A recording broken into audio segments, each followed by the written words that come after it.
Если начать об истории возникновения вообще ингушской профессиональной науки, именно национальных кадров, то следует начать с 1920 года, потому что именно в это время, в начале становления советской власти, в мае 1920 года, на базе дореволюционного Терского областного музея был создан Северокавказский институт краеведения. Вот именно эта организация стала той базой, на основе которой в дальнейшем и прошло развитие ингушской науки. Впоследствии сам музей, который существовал в городе Владикавказ, стал именоваться Государственным научным музеем. То есть, по сути, вот это учреждение, Терский областной музей, был, условно говоря, разделен на две организации. Одна из них – это Северокавказский институт краеведения, и, собственно, сам непосредственно музей был переименован в Государственный музей города Владикавказ. И с этого момента мы можем говорить, что начинается непосредственно планомерная, целенаправленная деятельность по развитию ингушской науки. И вообще, если мы говорим непосредственно о музее, то известна, значит, отчетная справка Наркомпроса, в котором, значит, этот музей, Государственный музей города Владикавказа, был обозначен как один из самых здоровых и жизнеспособных музеев вообще на всем Северном Кавказе. То есть для того, чтобы мы поняли значимость и серьезность деятельности именно вот в это время, этой справки вполне достаточно, она характеризует как нельзя лучше вот их проведенную работу. На начальном этапе существования научные учреждения Ингушетии нуждались в специализированных кадрах, подготовка которых требовала времени. Поэтому на первых порах наряду с ингушскими учеными здесь работали и представители других национальностей. В числе сотрудников музея значились известные исследователи того времени. Это Мартиросян, Вильямс. Из числа ингушей следует назвать Хаджибекара Ахриева. Они не только занимались непосредственно музееведческой работой, они занимались просвещенческой деятельностью. Они читали лекции по истории, экономике, культуре края. Они активно участвовали в экспедициях по сбору, значит, этнографических материалов, либо лингвистических, смотря какой была эта экспедиция. И, соответственно, эти коллекции давали возможность пополнять музейный фонд и, соответственно, давали возможность более широко и плодотворно раскрыть ту или иное направление, например, истории или культуры ингушского народа. В числе самых известных, например, стоит назвать экспедицию 20-22 годов под руководством известного исследователя Яковлева. В этой экспедиции, например, участвовал и Заурбек Мальсагов, и Хаджибекар Ахриев, и Семенов Леонид, и Шилинг, и Пожидаев, и Шиблыкин. То есть, в принципе, те известные фамилии на сегодняшний день, те люди, трудами которых, на исследования которых сегодня ссылаются многие современные ингушеведы. Ингушский научно-исследовательский институт как таковой был основан в декабре 1926 года в результате реорганизации Северокавказского института краеведения. С этого времени и появляются первые научные труды по истории, филологии и культуре ингушского народа. Как уже было сказано, нехватка национальных научных кадров создавала необходимость привлечения сотрудников с других научных центров Советского Союза. Таким образом, период 20-30-х годов отмечается тесным взаимодействием Ингушского научно-исследовательского института с рядом известных ученых страны. Исследователи, которые занимались активно работой именно в этом крае, с привлечением именно института, научно-исследовательского института краеведения, но работающих в других научных центрах, там, Москвы, Ленинграда, да, можно назвать, например, Анатолия Несовича Генка, можно назвать Бороздина, Захарова, того же Шиллинга, Щеблыкина, о котором мы говорили, Тусикова, Скидского, Митрофанова. То есть это довольно широкий спектр людей, исследователей, которые оставили действительно серьезные труды, в которых мы сегодня, занимаясь какой-то отдельной проблематикой, находим очень много важного. В 1930 году институт возглавил выдающийся ингушский ученый-лингвист Заурбек Мальсагов, автор ингушского алфавита на латинской основе, ингушской грамматики, множество научных работ в области языкознания и литературы, основатель и главный редактор первой национальной газеты «Сердало». С 1934 года в истории Ингушского научно-исследовательского института начинается новый этап. Чечня и Ингушетия объединяются в единую автономную область, в результате чего происходит объединение всех соответствующих структур и учреждений этих территорий.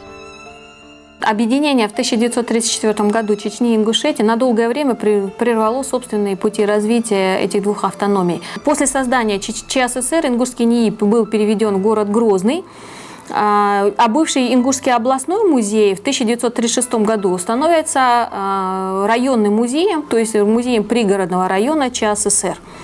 И в это время директором музея назначается Куркиев, а в числе сотрудников этого музея значится известный первый профессиональный художник Гази Магомед-Дурбеков. В 1935 году на территории Чечено-Ингушетии начинается работа Северо-Кавказской археологической экспедиции Государственного исторического музея под руководством Евгения Крупнова, выдающегося советского археолога и кавказоведа. С 1940 по 1941 год эпизодически директорами института попеременно становятся и Осман Даутович Далаков, и Марьям Джад Чинтиева, и Ибрагим Абдураскович Аздоев, и Дашлуко Дохович Мальсагов. Если мы говорим об Ибрагиме Аздоеве, то он непосредственно возглавлял институт с апреля по август 1941 года. Отдельного внимания заслуживает вклад в развитие национальной науки известного ученого Марьям Чинтиевой. Женщина удивительной и вместе с тем трагической судьбы. Автор ряда ценных научных трудов, каждый из которых по значимости и содержательности способен заменить целый список работ. 23 февраля 1944 года ингуши и чеченцы были депортированы в Казахстан и Киргизию. Чечено-Ингушская республика ликвидирована. За 13 лет ссылки ингушский народ не только был оторван от родной земли, терпел лишения, но и прервалось его культурное развитие. Не было возможности в полной мере получить образование, не говоря уже о каком бы то ни было развитии науки. Возвращение на родину стало и возвращением к полноценной жизни. Казалось бы, измученные тяготами и лишениями люди еще долго должны были приходить в себя, восстанавливать физические и духовные силы. Но национальная интеллигенция сразу же включилась в процесс восстановления республики. С начала 1957 года как раз-таки начинается бум во всех смыслах, культурном развитии, научном. Люди пытались наверстать упущенное. И с таким воодушевлением и патриотизмом занимались различными сферами деятельности, что это все вылилось, если мы говорим в научном плане, такие серьезные обобщающие труды, исследования, которые являются, по сути, сейчас основой для наших дальнейших научных разработок. Чечено-Ингушский педагогический институт формирует первый выпуск, который состоялся в 1962 году. И именно выпускники института в дальнейшем плодотворно работали в различных учреждениях, в том числе и научных. Именно в это время начинается налаживание культурных связей с научными центрами. Директором восстановленного Чечено-Ингушского института истории языка и литературы был назначен Дашлуко Мальсагов, известный ингушский ученый, автор множества работ по языкознанию, фольклору, литературе. Дашлуко Мальсагов совмещал научно-исследовательскую деятельность с преподавательской деятельностью, при этом он оставил нам наследие в виде переводческой литературы. Но самым известным его, например, работой является исследование древней летописи, слово о полку Игореве. Да? И, в принципе, это исследование, по сути, и сегодня является довольно значимым, так как позволяет найти некоторые детали, которые согласуются с новым взглядом на историю развития ингушского народа современным. С восстановлением республики на территории Ингушетии возобновились и археологические исследования. Археология, в силу исключительных особенностей местности, значительного числа исторических памятников, по-прежнему являлась одним из приоритетных научных направлений. Именно вот эта деятельность, по сути, вот этой Северо-Кавказской археологической экспедиции, она позволила в дальнейшем открыть отдельный сектор археологии и этнографии при Чечено-Ингушском институте истории.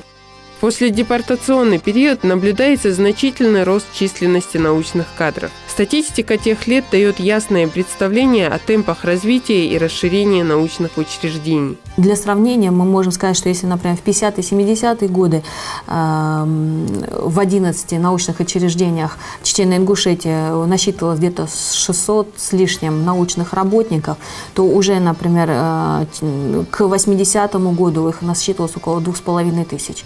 Если мы сравним, например, число докторов, то если в те же 60-е годы было там 8 докторов наук, то уже в 80-е их уже было 32. В числе тех известных людей, которые оставили свои научные труды и которые работали в стенах еще Чечено-Ингушского научно-исследовательского института, мы должны назвать такие фамилии, как Попов, Науменко, Бальбух, Оздоев, Фирюза Оздоева, Эльза Мужухоева, Абукар Танкиев, в принципе, Хасол Такиев, вот, и все, помимо тех, которых я уже говорила в начале.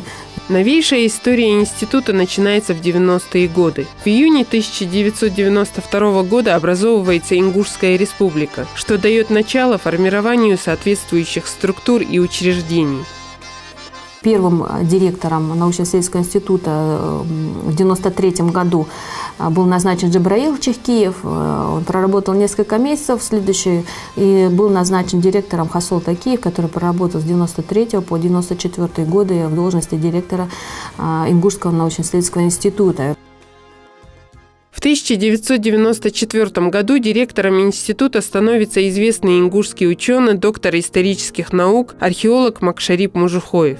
Параллельно с этой должностью Макшарип Мужухоев преподавал в Ингушском государственном университете, открытом в том же 1994 году. В 1997 году директором Ингушского научно-исследовательского института стал авторитетный историк Тамерлан Муталиев. Трудовая деятельность Тамерлана Муталиева на тот момент включала более 10 лет работы в редакции национальной газеты «Сердало», работы на различных должностях в сфере образования. Он внес немалый вклад в дело образования ингушской государственности, принимал непосредственное участие в формировании научной и образовательной сфер республики, занимал в этих сферах ряд руководящих должностей, а также вел на ингушском телевидении цикл исторических программ «Ретроспектива».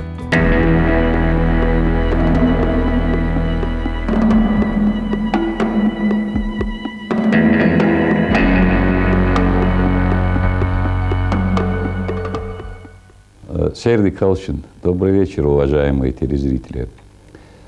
С этой передачи есть намерение или задумка начать цикл передач об исторических деятелях Ингушетии.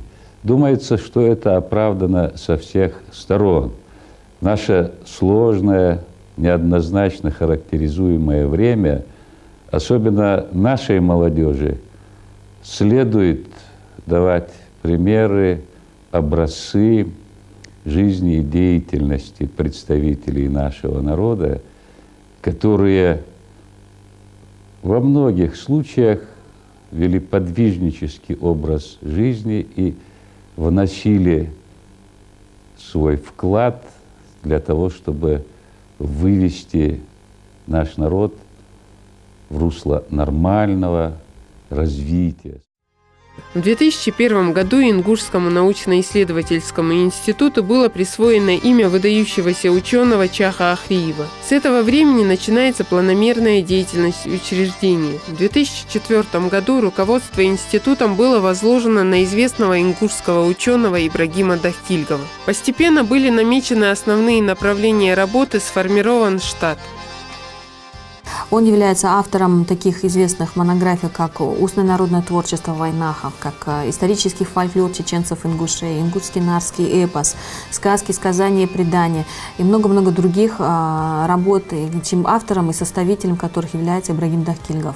С начала 2000-х годов научно-исследовательский институт начинает выпуск периодических изданий «Вопросы истории Ингушетии», «Ученые записки» научно-исследовательского института, которые также были разных серий. Серия филология, серия фольклор и этнография, и также в виде коллективных монографий, о которых я уже упоминала, это история Ингушетии.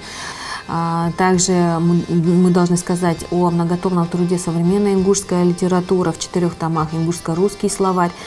То есть, в принципе, именно с 2000-х годов начинается постепенная, размеренная, полноценная деятельность научно-исследовательского института. В 2014 году институт возглавила руководившая до этого отделом ингушского языка Нина Барахоева, доктор филологических наук, автор множества научных и учебно-методических публикаций. Сегодня наш институт имеет 5 научных отделов. Это отдел ингушского языка или языкознания, отдел фольклора и литературы, отдел этнологии, отдел древней и средневековой истории Ингушетии и отдел новой и новейшей истории Ингушетии. Из перечня названий этих отделов вы, конечно, сами видите, что у нас изучению истории Ингушетии уделяется пристальное внимание. Мы, будучи в составе единого отдела Ингушетии, мы создали, это всем известно, создали труд истории Ингушетии, но многие моменты нашей истории, относящиеся к древнейшей истории, туда не вошли, потому что мы писали историю Ингушетии, территориально, историю нашего народа на Северном Кавказе. А у нас 4 научных сотрудника, это я, Хайров Бейали, который занимается древней историей в Передней Азии, в основном занимается. Это археолог Умалат Гадиев и Магомед Каштоев. Вчетвером мы на себя взвалили эту большую задачу, и я думаю, что мы с ней справимся, потому что у нас уже есть кое-какие работы, наработки есть, и мы в течение нескольких лет будем еще работать, и потом все это соберем и хотим подготовить к изданию такой обширный труд, большой труд по древней и средневековой истории Ингушетии. Мы поддерживаем контакт со многими исследователями из соседних регионов, и из Москвы, из Абхазии, из Грузии, и мы посылаем свои статьи, свои написанные работы, посылаем на различные конференции, это идет апробация, потому что если, бывает, если замечания, если какие-то спорные моменты, они обозначаются на конференциях, на таких научных форумах обозначаются и высказывают свои замечания другие исследователи, и мы публикуем различных сборников, чтобы ученые не только Северного Кавказа, вообще и России, и даже зарубежья могли ознакомиться с нашими выводами, с нашими трудами, и потом, когда бывает и замечания, бывает и предложения, бывает и дополнения, и все это мы используем в своей работе. Что касается отдела новой и новейшей истории, уже само название этого отдела говорит о том, какие темы в данном отделе разрабатываются. Кроме того, должна заметить, что наши историки активно участвуют в разработке и подготовке учебника по истории Ингушетии для общеобразовательных организаций Республики Ингушетия. В 2004 году в научно-исследовательском институте был открыт отдел истории. Перед отделом стояла задача, нужно было написать историю Ингушетии. И с 2004 в течение 6-7 лет сотрудники отдела работали над написанием этого фундаментального труда. Книга вышла в 2011 году в Нальчике, а затем была переиздана несколько раз. Это говорит о том, что она была в нашем обществе востребована. В отделе новой и новейшей истории Ингушетии работает 9 сотрудников. Они сегодня занимаются важными для ингушской науки вопросами, разработкой этих вопросов. Были сотрудниками этого отдела подготовлены ряд научных работ, в том числе это были сборники и 245 лет вхождения Ингушетии в состав России, и сборник, подготовленный по Первой мировой войне. Были подготовлены также работы по самой трагической странице в истории нашего народа, по депортации ингушей в 1944 году. Надо отметить, что сегодня отдел работает над написанием или подготовкой учебников для общеобразовательных школ по истории Ингушетии. На сегодняшний день подготовлен учебник истории Ингушетии для школ за 6, 7, 8 класс, и сейчас сотрудники нашего отдела работают над написанием учебника за 9 и 10 классы. И в рамках 90-летия Ингушского научно-исследовательского института имени Чаха Ахри Муталиева, сотрудниками нашего отдела, готовится презентация, на мой взгляд, очень важного для ингушей, для всех народов Кавказа работы абхазского исследователя Гурама Джотовича Гумбы. Отдел готовит презентацию книги, которая подготовлена сотрудниками архивной службы Республики Ингушетия, посвященная юбилею известного ингушского историка, исследователя Тамерлана Хаджибекаровича Муталиева. Сегодня коллектив в основном составляют известные состоявшиеся ученые. Многие сотрудники Ингушского научно-исследовательского института преподают в вузах республики. Некоторые известны в республике не только как ученые, но и признанные писатели. Ученые института оказывают помощь всем образовательным и культурно-просветительским учреждениям республики, содействие средствам массовой информации. В частности, не будет преувеличением то, что большинство образовательных и культурно-просветительских программ национального телевидения готовятся при их непосредственном участии.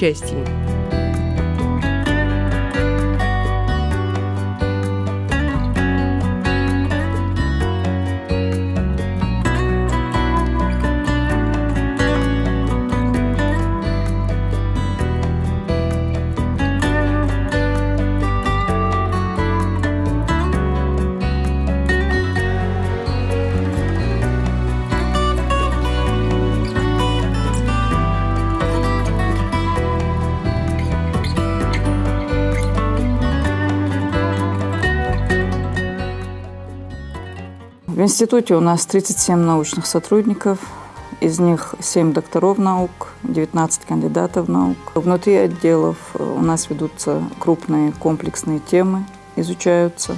Научная деятельность отдела связана с исследованием актуальных проблем ингушского языкознания, анализом и систематизацией научной информации по различным уровням грамматики ингушского языка, изучением состояния языковой ситуации в Республике Ингушетия.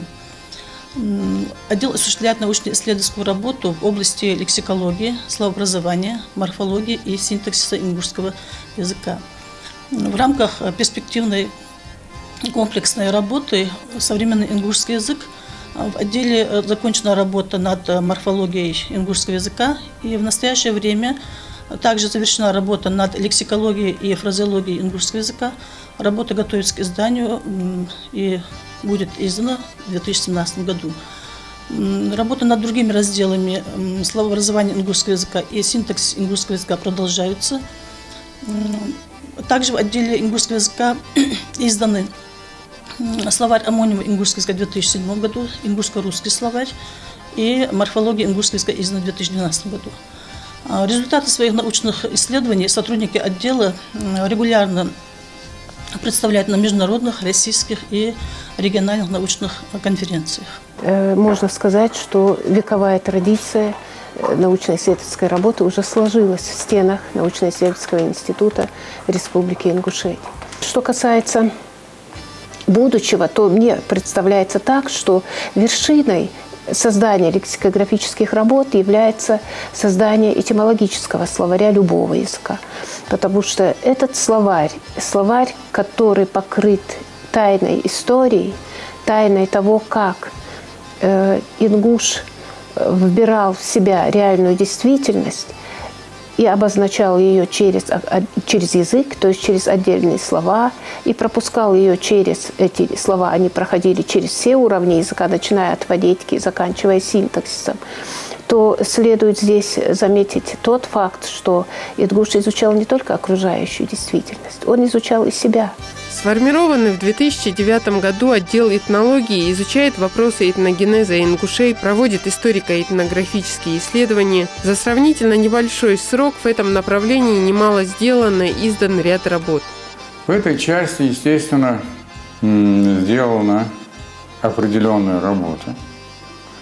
Дело в том, что вообще Горная Ингушетия, она является открытым музеем под открытым небом. Одним из важнейших исследований отдела литературы является 4-томное издание «Современная ингушская литература». Это первый обобщающий труд, в котором отражены этапы развития ингушской литературы, проведен всесторонний анализ творчества ингушских поэтов и писателей современности. Отдел фольклора и литературы является одним из старейших в институте. В настоящее время в отделе работает 2 доктора, 4 кандидата наук. 2 наших сотрудников готовят, завершают работу над кандидатскими диссертациями. За эти годы сотрудниками отдела издано огромное количество научных работ. Это сотни статей, в том числе и за рубежом, не только в нашей стране, а также ряд монографий. Из наиболее крупных проектов, выполненных отделом, следует отметить антологию ингушского фольклора на 2 языках в 10 томах и 4-томник под названием «Современная ингушская литература». Таких проектов за всю историю нашего народа и нашей республики не было, это впервые. В этом году отделом подготовлен сборник статей о творчестве Джамалдина Яндиева в связи с его столетним юбилеем. Из наиболее крупных проектов следует также отметить работу бывшего директора института Ибрагима Дахкильгова под названием «Ингушский нарский эпос». Это тоже впервые сделано в нашем нарстоведении. Наши сотрудники постоянно выезжают в другие центры, не только Северного Кавказа, но и в Москву, в Санкт-Петербург, во многие другие научные центры. И они приезжают к нам. Мы постоянно сотрудничаем, общаемся с коллегами из других регионов и из других стран. Я не случайно оказался здесь. В прошлом 1970-е, 80-е, 90-е годы я работал заведующим отделом Ченгурского книжного издательства. И через мои руки прошла вся наша национальная литература. Поскольку я был знаком с литературой, знал все недостатки, положительные стороны и вообще ингушскую литературу, то директор меня пригласил, учитывая это, чтобы я занимался литературой в этом научно-исследовательском институте. Итоги деятельности на сегодня позволяют сказать, что за небольшой период времени сделано очень много. И все же руководство и сотрудники института не любят оглядываться назад и акцентируют внимание на том, чего еще хотелось бы достичь, к чему нужно стремиться. Собственно, спектр задач, как вы видите, и вопросов, которые изучаются, исследуются в рамках нашего института, очень широк. И работы, я думаю, нам еще хватит на многие годы вперед. Что касается общего состояния, скажем, вот, научных уровней, научных исследований, тех аспектов, которые мы сегодня затрагиваем у себя в институте, то я возьму на себя смелость и скажу о том, что действительно уровень тех достижений, которые сегодня имеются у нашего института, уровень исследований и тех задач, которые мы перед собой ставим, конечно, высок. И я думаю, что, в принципе, при такой поддержке, которую мы сегодня имеем в лице нашего руководства республики, при такой поддержке, я думаю, что и дальнейшая эффективная деятельность нашего института будет обеспечена. У нас в перспективе создание вот такого ингушского научного центра, который будет объединять в себе все научные направления и все научные учреждения республики. Я думаю, что это не хорошая перспектива. Это центр, который будет являться научным центром Российской академии наук. И тот факт, что он в скором будущем у нас в республике появится, я думаю, это основная перспектива, к которой мы сегодня стремимся и на которую мы нацелены. И в рамках уже этого научного центра мы сможем интегрировать наши научные достижения в научные достижения России и уже через призму Российской академии наук уже и в мировую науку. Это отнюдь не говорит о том, что сегодня наша наука, она существует в отрыве от российской науки. Абсолютно не так. Мы активно сотрудничаем со многими научными центрами прилегающих регионов, практически со всеми. И с Дагестанским научным центром, и с Кабардино-Балкарским научным центром, и с Северо-Остинским Институтом гуманитарных исследований, Владикавказский научный центр. Со всеми учеными прилегающих регионов у нас очень тесные контакты. Мы работаем не только в области ингушеведения, но и кавказоведения вообще. Почему? Потому что в отрыве от кавказоведения изучать ингушеведение это было бы, конечно, неправильно, мягко говоря. Контакты у нас есть и с зарубежными учеными. У нас недавно подписано соглашение о сотрудничестве с Институтом истории Национальной академии наук Азербайджана. Наши ученые печатаются во многих журналах и за рубежом, и в нашей стране. Выезжаем на конференции, международные форумы, принимаем в них активное участие и демонстрируем нашу науку и показываем наши научные достижения. То есть наша наука, она уже вышла за рамки и Ингушетии, и Северного Кавказа. И я думаю, что и в дальнейшем развитие ингушской науки будет идти по нарастающей.